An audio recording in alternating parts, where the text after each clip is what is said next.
Asia cup 2025 জমে উঠেছে লড়াই। গ্রুপ বিতে রয়েছে বাংলাদেশ, শ্রীলঙ্কা, আফগানিস্তান। এই তিনটি দলের ভিতরে আপাতত শেষ সময়ে চলছে সমীকরণ মিলানোর খেলা। বাংলাদেশ গত রাতে আফগানিস্তানকে হারিয়েছে 8 রানের ব্যবধান। ব্যবধানটা আর একটু বাড়িয়ে নেওয়া যেত যদি বাংলাদেশের ব্যাটিং লাইনটা একটু ভালো হতো। আমরা হয়তো রানের চাইতে আরও মোটামুটি 20 থেকে 15টা রান পিছিয়ে গিয়েছিলাম। এবং আপনি যদি দেখেন শেষ দিকে বোলিংটা আর একটু ভালো হওয়া উচিত ছিল। বোলাররা যেভাবে বোলিং করেছে আমরা মেবি হয়তো 130-35 রানের ভিতরে আটকে ফেলা উচিত ছিল।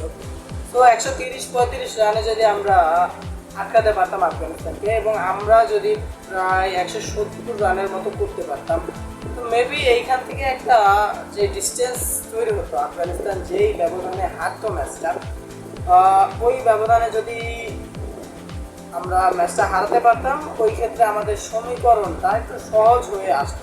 তবু আফগানিস্তানের বিপক্ষে ম্যাচ জয় সেটা ছিল আপাতত বাংলাদেশি ফ্যানদের জন্য বড় চাওয়া।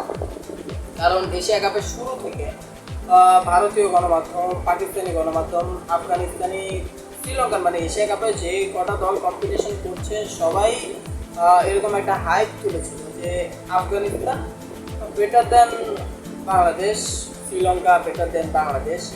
তো এই ধরনের যে ব্যাপারগুলো ঘটেছিল ক্রিকেটে, আমরা যেটা দেখেছি আমাদের দিক থেকে, সেটা আমাদের সাথে উচিত হয়নি। ক্রিকেটে আমরা যারা জানি, ক্রিকেট দেখি, আমরা জানি ক্রিকেট ভদ্রলোকের খেলা, কিন্তু এই ভদ্রতার মাঝে যে ধরনের শত্রুতা গড়ে উঠেছে সেটা ক্রিকেটেরই অংশ বলা চলে।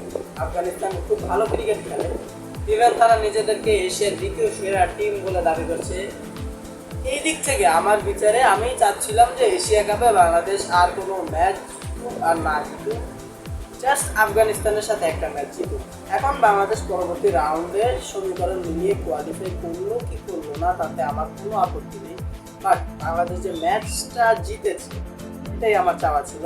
দেন এরকম আমি না, এরকম বাংলাদেশি অনেক ফ্যান্স ফলোয়ার রয়েছে যারা চাচ্ছিল বাংলাদেশ ম্যাচটা জিতুক, পরবর্তী রাউন্ডে যাক কিংবা না যাক, আফগানিস্তানের যে একটা অহংকার তৈরি হয়েছে সেই অহংকারটার পতন হোক। তো সবাই আপাতত শ্রীলঙ্কা আফগানিস্তানের ম্যাচের দিকে তাকিয়ে থাকবেন, সেই পর্যন্ত বাংলাদেশ দলের সাপোর্ট করবেন। আশা করছি বাংলাদেশ পরবর্তী রাউন্ডে যাবে, শ্রীলঙ্কা অথবা আফগানিস্তান কোনো একটা সমীকরণ ড্রপিং হবে। আমরা পরবর্তী রাউন্ড খেলছি। ধন্যবাদ এতক্ষণ সাথে থাকার জন্য।